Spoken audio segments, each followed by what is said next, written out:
নমস্কার বন্ধুরা, রিনাস কিচেন থেকে স্বাগত। আজ আমি তোমাদের একটা নিরামিষ রেসিপি, পটলের রেসিপি আমি করে দেখাবো। প্রথমে আমি প্রায় 400 গ্রাম মতো পটল আমি খোসা ছাড়িয়ে নিয়েছিলাম, দিয়ে মাঝখান থেকে চিড়ে চিড়ে নিয়েছিলাম পটলটাকে। এবার আমি কাঁচা বাদাম, যেটা চিনে বাদাম বলে, সেই বাদামটা 50 গ্রাম মতো শুকনো খোলায় ভেজে নিলাম, তেল ছাড়া। শুকনো খোলায় ভেজে নিলে না বাদামের খোসাগুলো ভালো করে ছাড়ানো যাবে। এবার খোসা ছাড়িয়ে নিলাম। আর 3 চামচ মতো পোস্ত নিয়েছিলাম।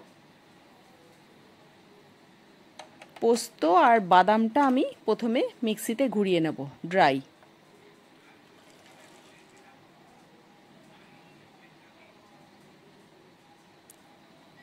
এবার ওটার মধ্যে আমি সামান্য নুন দিলাম, আর 4-5টা কাঁচা পাকা লঙ্কা দিলাম, আর 1 ইঞ্চি মতো আদা দিয়ে দিলাম।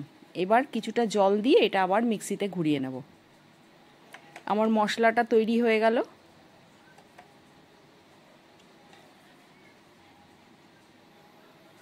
এবার আমি পটলগুলো ঠিক এইভাবে কেটে রেখেছিলাম, আমি নুন আর হলুদ মাখিয়ে নিলাম।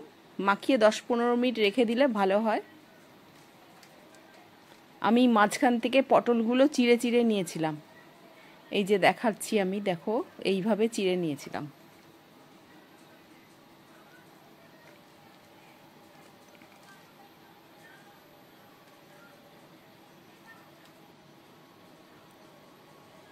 এবার কড়াইতে আমি সর্ষের তেল দিয়ে দিলাম পরিমাণ মতো। পটলগুলো একটু ভালো করে ভাজতে হবে। পটলগুলো ঢাকা দিয়ে ভাজার দরকার নেই।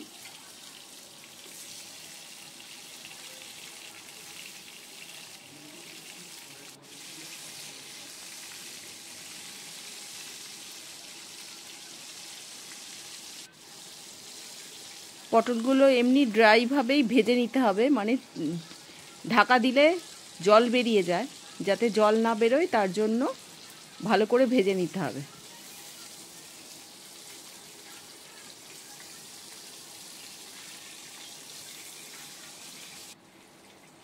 তুলে নিলাম পটলগুলো। এবারে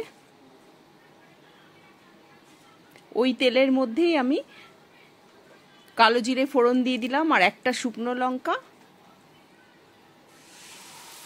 এবার ওই যে মশলাটা করে রেখেছিলাম, পোস্ত আর বাদাম বাটাটা, ওটা দিয়ে দিলাম। এবার ভালো করে তেলের সাথে কষিয়ে নিতে হবে।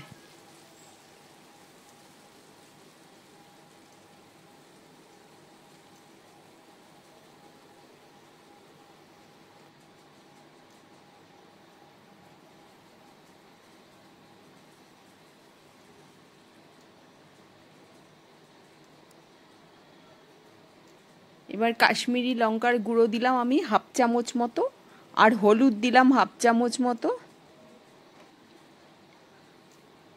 আর নুন আর চিনি দেব। চিনিটা কিন্তু অবশ্যই দিতে হবে, যেহেতু নিরামিষ রান্না আর পটল রান্না। নুনটা টেস্ট অনুসারে দেবে।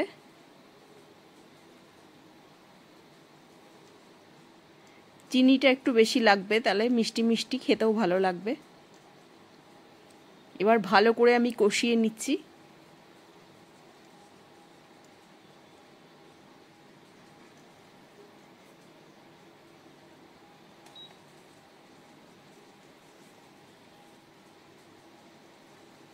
এবার পটলগুলো দিয়ে দিলাম, ভাজা পটলগুলো।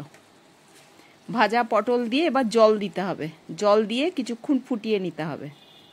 তোমাদের যদি রেসিপিটা ভালো লাগে তাহলে আমার চ্যানেলটাকে সাবস্ক্রাইব করো, লাইক ও কমেন্টস করো।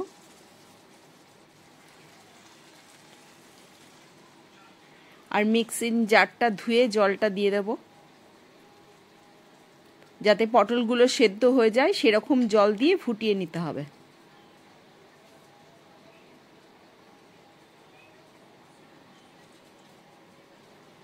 এইভাবে করে দেখো, খুব ভালো খেতে হয়। আমি ঢাকা দিয়ে দিলাম। মিনিট 5 ফুটিয়ে আমি নামিয়ে দিলাম, ঢাকনাটা খুলে দিলাম। আমার রান্নাটা কিন্তু কমপ্লিট হয়ে গেছে।